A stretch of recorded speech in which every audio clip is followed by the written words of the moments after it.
कई बार हमें कुछ इस तरह के सेंटेंसेस बोलने होते हैं, जैसे कि एक बात बोलूं बहुत भूख लगी है, एक बात बोलूं वहाँ कल चलेंगे, एक बात बोलूं मुझे वहाँ जाना पसंद नहीं है, एक बात बोलूं तुम्हें ये कार्य पूरा करना है।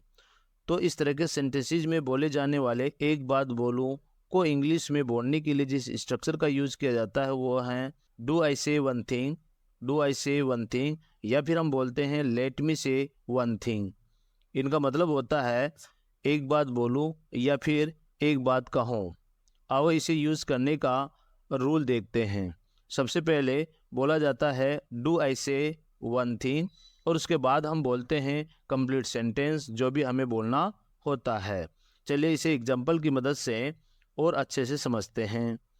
एक बात बोलूं या फिर एक बात कहूं, do I say one thing, do I say one thing.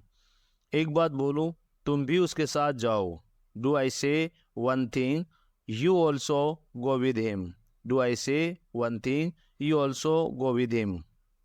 एक बात बोलूं मुझे वहाँ अच्छा नहीं लग रहा था, do I say one thing I was not feeling good there, do I say one thing I was not feeling good there. एक बात बोलूं वो तुमसे झूठ बोल रहा है, do I say one thing he is telling a lie to you, do I say one thing he is telling a lie to you.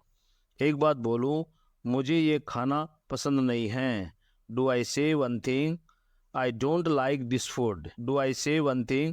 I don't like this food. एक बात बोलूं बहुत भूख लगी है, Do I say one thing? I am very hungry. Do I say one thing? I am very hungry. एक बात बोलूं वहाँ कल चलेंगे, Do I say one thing? We will go there tomorrow. Do I say one thing?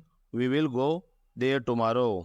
एक बात बोलूं मुझे वहाँ जाना पसंद नहीं है, Do I say one thing?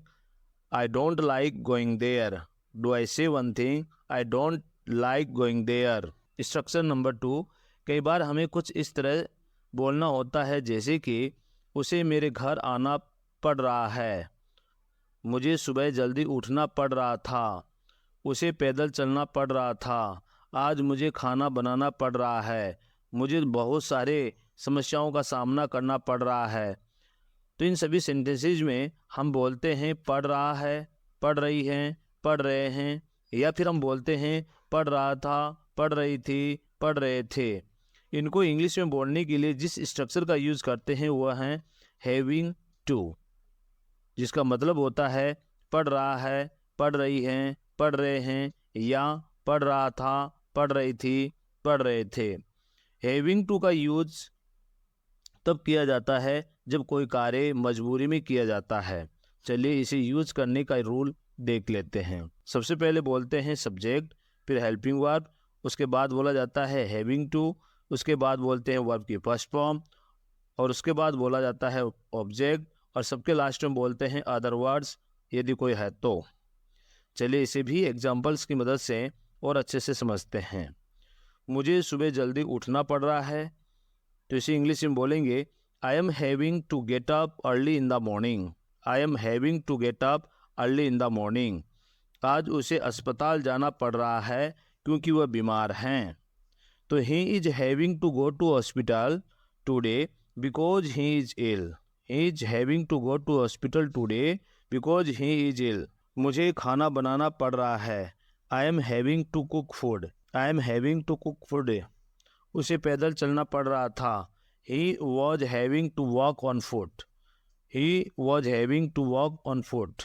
मुझे बहुत सारी समस्याओं का सामना करना पड़ रहा था, I was having to face a lot of problems, I was having to face a lot of problems। उस दिन हमें बचा हुआ खाना खाना पड़ रहा था, we were having to eat leftover food on that day, we were having to eat leftover food on that day। मुझे बार बार चिल्लाना पड़ रहा था, I was having to shout again and again, I was having to shout again and again।